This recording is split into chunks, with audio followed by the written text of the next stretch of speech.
warahmatullahi wabarakatuh. Sahabat beriman, siapa yang tidak mengenal sosok yang satu ini? Cristiano Ronaldo. Bagi pecinta sepak bola, nama Ronaldo pastinya sudah tak asing lagi dan menjadi idola bagi anak muda hingga dewasa.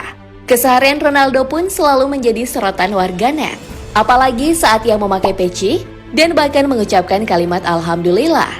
Lalu benarkah Ronaldo tertarik dengan ajaran Rasulullah SAW? Ataukah memang telah memeluk agama Islam? Apakah memang boleh jika non-muslim memakai atribut Islam? Tonton video ini hingga akhir agar tidak sesat.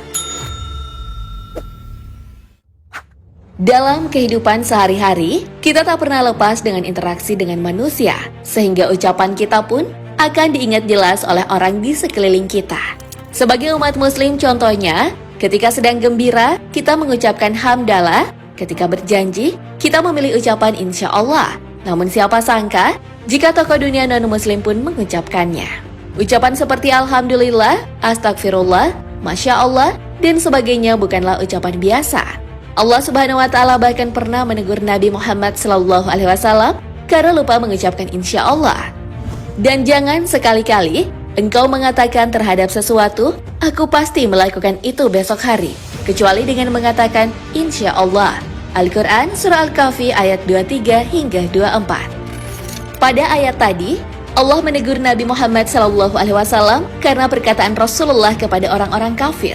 Saat itu orang-orang kafir ini bertanya tentang ruh pemuda Ashabul Kahfi dan Zulkarnain.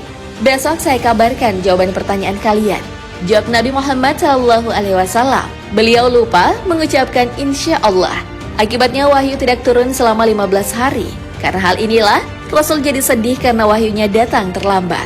Orang-orang kafir membuat beliau gundah dengan dalih keterlambatan wahyu tersebut. Lalu turunlah surah Al-Kahfi yang membuat hati Nabi SAW kembali bahagia. Cerita tadi menggambarkan bagaimana pentingnya ungkapan insya Allah dalam kehidupan sehari-hari. Terlebih ketika berjanji kepada orang lain, Allah memerintahkan Rasulullah untuk tidak mengatakan sesuatu rencana. Besok akan saya lakukan begini dan begitu, kecuali mengaitkan rencana itu dengan kehendak Allah Azza wa Jalla. Selain ucapan-ucapan, ketika non-muslim mengenakan atribut muslim dan sebaiknya juga menuai kontroversi dalam Islam. Mengenakan pakaian muslim, serta atribut seperti sorban, peci, tasbih, dan sebagainya, ternyata juga menimbulkan banyak pertanyaan bagi sebagian orang. Untuk apa sih non-muslim menggunakan atribut Islam? Apakah memang untuk menghargai Islam atau justru sebaliknya? Hanya menganggapnya candaan semata? Adanya kekhawatiran umat Islam dengan fenomena ini membuat Majelis Ulama Indonesia pun turun tangan.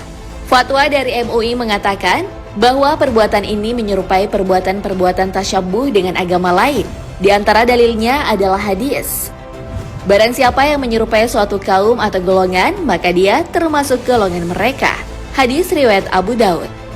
Lalu bagaimana jika non-muslim menggunakan atribut Islam, seperti non-muslim perempuan memakai jilbab? Atau skenario lain seperti saat non-muslim laki-laki memakai lebay putih, sorban, baju koko, menempel fotonya di cover surat Yasin. Penggunaan atribut-atribut ini oleh non-muslim tidaklah bisa serta-merta dihukum berdasarkan zahirnya semata, melainkan perlu diketahui maksud dan tujuannya. Jika maksud dan tujuannya karena suka melihatnya, atau telah menjadi tren karena atribut Islam telah mendominasi budaya setempat, maka hukum perbuatan itu dianggap tidak bermasalah. Mari kita berkeliling sejenak di negeri para nabi. Di Mesir, Nasrania Kiftia memakai jilbab dan hal ini memang telah menjadi budaya mereka. Demikian juga perempuan non-muslim di Eropa di musim dingin memakai pakaian menutup semua tubuhnya seperti menutup aurat bagi perempuan